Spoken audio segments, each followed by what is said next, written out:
मैं, विकास और विनय तीनों गहरे दोस्त हैं। हमारी उम्र एक जैसी होने के कारण हमारी आपसी समझ भी बहुत अच्छी थी।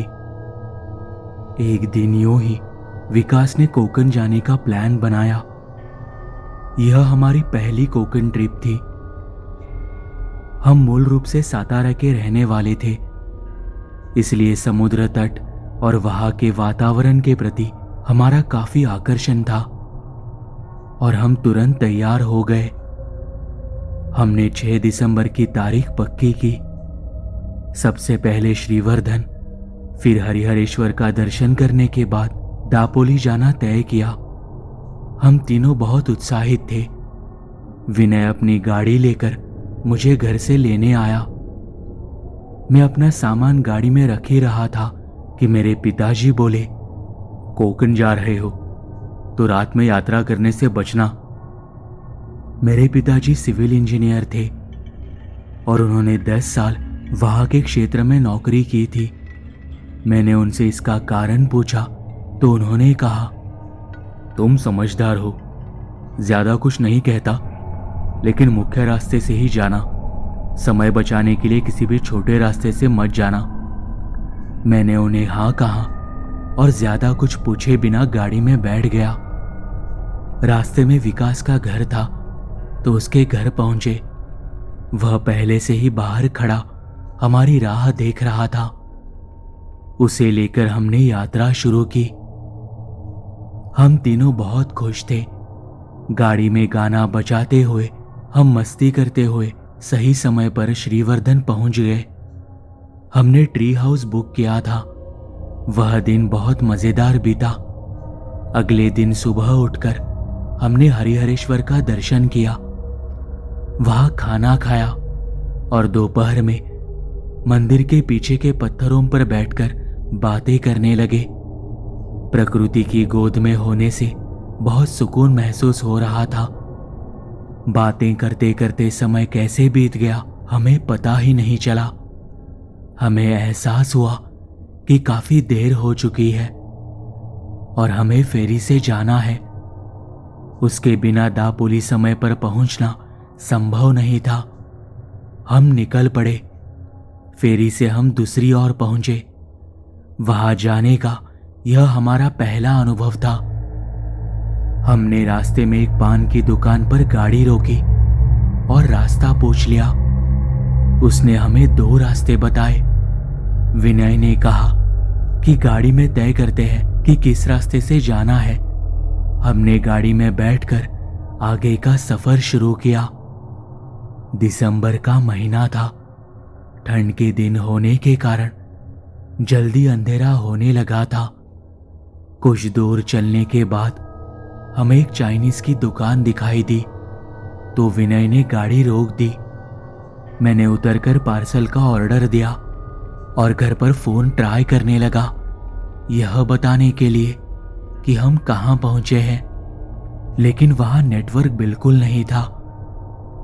मैंने विनय और विकास से फोन मांगा, लेकिन उनके फोन में भी नेटवर्क नहीं था। अंत में वही के एक लैंडलाइन से घर फोन किया। पिताजी ने फिर से रात में यात्रा न करने की सलाह दी, लेकिन मैंने उनके बातों को अनसुना कर दिया। वहां से निकलने से पहले वहां काम कर रही एक वृद्ध महिला से हमने फिर से रास्ता पूछा। उसने भी उस आदमी की तरह हमें 2 रास्ते बताए। हमने आपस में तय किया कि हम दूसरे रास्ते से जाएंगे, क्योंकि इसमें 30 किलोमीटर ड्राइव कम करनी थी। वह महिला दूर से हमारी बातें सुन रही थी। हम गाड़ी में बैठने लगे, तभी वह महिला बोली, बेटा, उस रास्ते पर एक गांव आएगा, वहां रुककर किसी से कुछ मत पूछना, बस आगे बढ़ते रहना और पुल पार कर लेना। मैंने उनसे इसका कारण पूछा, तभी उसका बेटा पीछे से आया और बोला, आपको समझ नहीं आएगा, आप नए हैं इसलिए कह रहा हूं, पुल के पार ही जाना। हमें थोड़ा अजीब लगा, लेकिन बिना कोई विवाद बढ़ाए हम हाँ कहकर वहां से निकल गए। मैंने बस यूं ही पीछे मुड़कर देखा तो वह महिला सिर हिलाकर इशारा कर रही थी कि उस रास्ते पर मत रुकना। मैंने विनय से कहा कि वह महिला कुछ इशारा कर रही है, लेकिन उसने इसे अनदेखा कर दिया। पता नहीं क्यों, लेकिन उस महिला का चेहरा मेरी आंखों के सामने से बिल्कुल हट नहीं रहा था। उसके कहे शब्द बार बार याद आ रहे थे। उसी समय मुझे पिताजी की बात भी याद आने लगी, तो मैं चुपचाप बैठकर सोचने लगा। तभी गाड़ी में धीमी आवाज में चल रहे गाने की आवाज अचानक बढ़ गई, तो मैंने आवाज कम कर दिया। कुछ देर बाद फिर से आवाज बढ़ी, तो विनय ने टेप बंद कर दिया। काफी समय बीत चुका था। धीरे धीरे हमें आबादी दिखाई देने लगी और उस महिला के बताए अनुसार एक गांव आया। विनय ने कहा कि हम कहीं भी रुके बिना पुल पार कर जाएंगे, लेकिन उस गांव से गुजरते समय मुझे लगा कि हम रास्ता भटक रहे हैं और यह सही रास्ता नहीं है। मैंने विनय से कहा कि गाड़ी रोक, मैं किसी से पूछता हूं। तब विनय ने बताया, अरे उस महिला ने सब समझाया था ना, फिर भी तुझे उतरकर रास्ता क्यों पूछना है। लेकिन आखिरकार मेरी जिद पर उसने गाड़ी रोक दी। मैं गाड़ी से उतरा और थोड़ा पीछे की तरफ चलने लगा। रास्ते से कुछ दूरी पर एक बड़ा आलीशान बंगला दिखाई दिया। उसके सामने के गार्डन में एक आदमी बैठा ड्रिंक कर रहा था। मैंने दूर से ही उससे पूछा, चाचा, दापोली जाने के लिए यही रास्ता है क्या? इस पर उसने जवाब दिया, यहां से मत जाओ, पुल टूट चुका है और उसकी मरम्मत का काम चल रहा है, इसलिए वह बंद है। मैंने ठीक है कहकर गाड़ी में वापस जाकर बैठ गया और विनय को रास्ता समझा दिया। जब हम पुल के पास पहुंचे तो हमने गाड़ी को नीचे के रास्ते पर मोड़ दिया। जैसे ही हम उस रास्ते पर पहुंचे, मुझे अजीब सा लगने लगा। इससे पहले मैंने कई बार रात में सुनसान रास्तों पर अकेले यात्रा की है, इसलिए मुझे इसमें कोई विशेष डर नहीं था। लेकिन यहां ठंड अलग ही तरह की चुभन वाली थी। मैं ठीक से बता नहीं सकता, लेकिन मुझे बहुत अजीब महसूस होने लगा। काफी समय बीत गया, लेकिन हेडलाइट की रोशनी के अलावा कुछ भी दिखाई नहीं दे रहा था। अब हम थोड़े डरने लगे थे। तभी आगे पानी दिखाई देने लगा और गाड़ी के टायर मिट्टी में फंस गए। विनय ने गाड़ी को निकालने की कोशिश की, लेकिन गाड़ी हिल भी नहीं रही थी। आखिरकार मैं और विकास गाड़ी को धक्का देने के लिए उतरे। जैसे ही मेरे पैरों को रेत का एहसास हुआ, मैंने चिल्लाते हुए कहा, अरे हम समुद्र के किनारे आ गए हैं, और वो भी काफी अंदर तक। मैंने विनय से कहा, गाड़ी को रिवर्स गियर में डाल, हम आगे से धक्का देंगे। मैं गाड़ी को पूरी ताकत से धक्का देने की कोशिश कर रहा था, लेकिन विकास पीछे मुड़कर पानी की ओर टकटकी लगाए खड़ा था।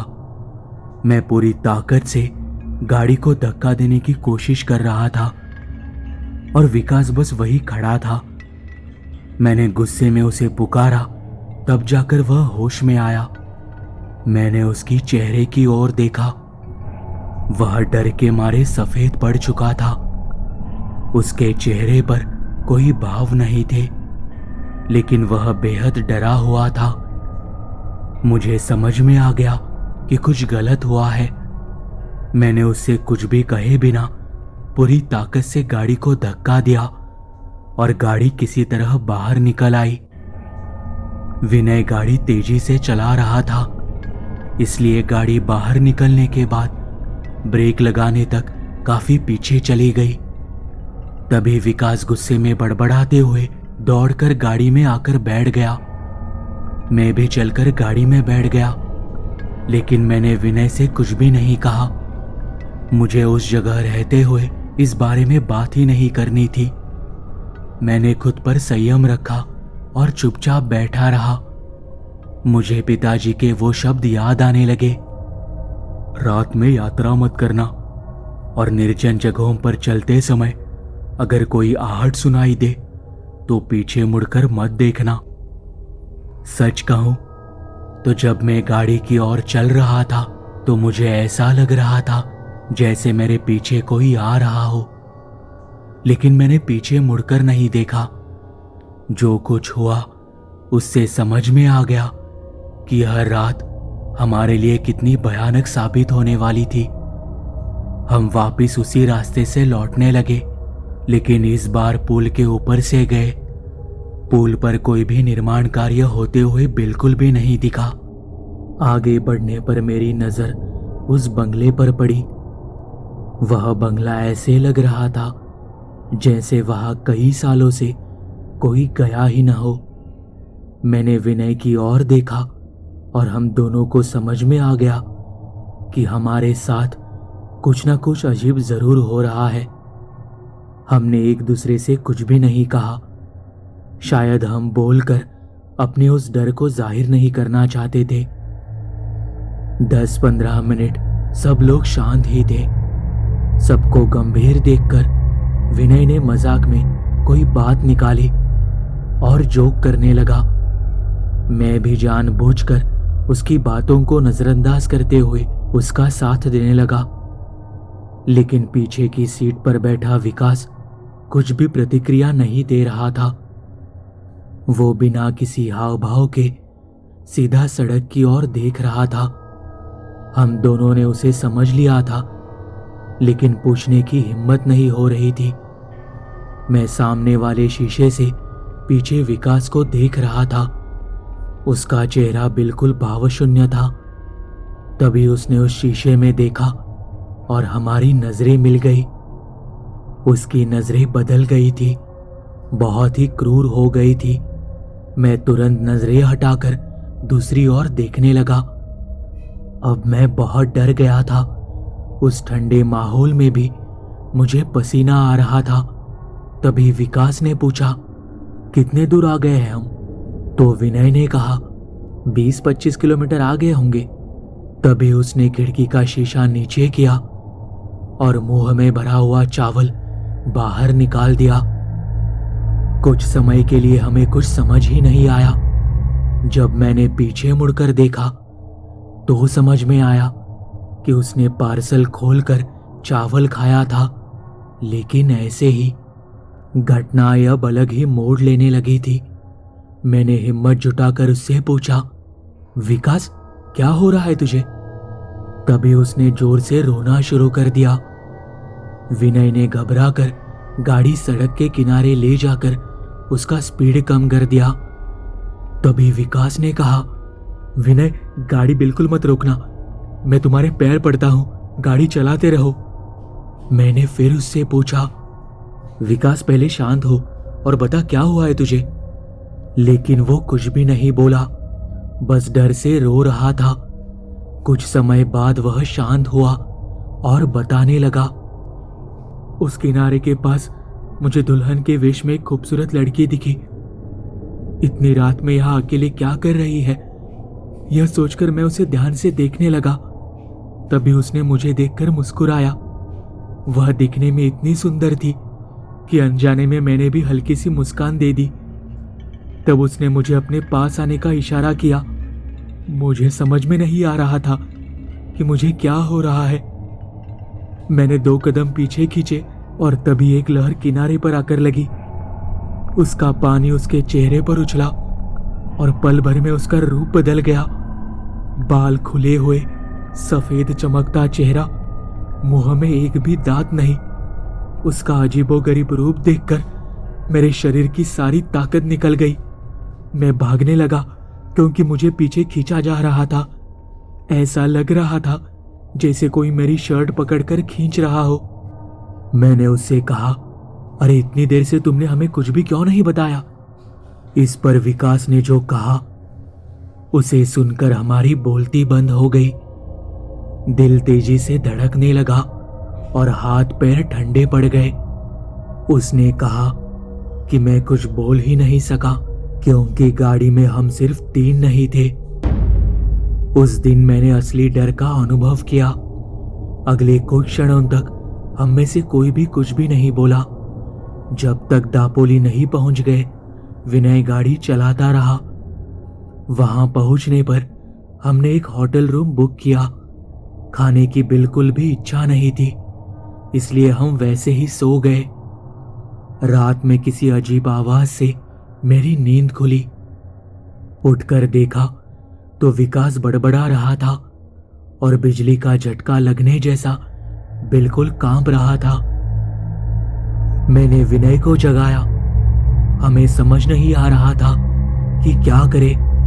विनय ने कहा कि अगर अब इसे उठाया तो यह क्या करेगा, कुछ कहा नहीं जा सकता। मैंने मन ही मन भगवान को याद करना शुरू किया। करीब 1 घंटे के बाद सुबह होने लगी तो विकास शांत होकर गहरी नींद में सो गया। सुबह जब हम उठे और तैयार हुए, थोड़ी देर बाद विकास भी जाग गया। उसे पहले जैसा सामान्य देखकर हमें थोड़ी राहत मिली। पास में ही दत्त मंदिर था। हम जाते वक्त वहां रुके, अच्छे से दर्शन किए और वापसी की यात्रा शुरू की। उस जगह पर क्या हुआ था और विकास को क्या हुआ था, ये जानने की कोशिश हमने कभी नहीं की, लेकिन उस घटना ने हमें जीवन भर की सीख जरूर दी। उसके बाद हम लगभग 6 बार कोकण गए, लेकिन रात का सफर कभी नहीं किया और सुनसान रास्तों से तो बिल्कुल भी नहीं गए।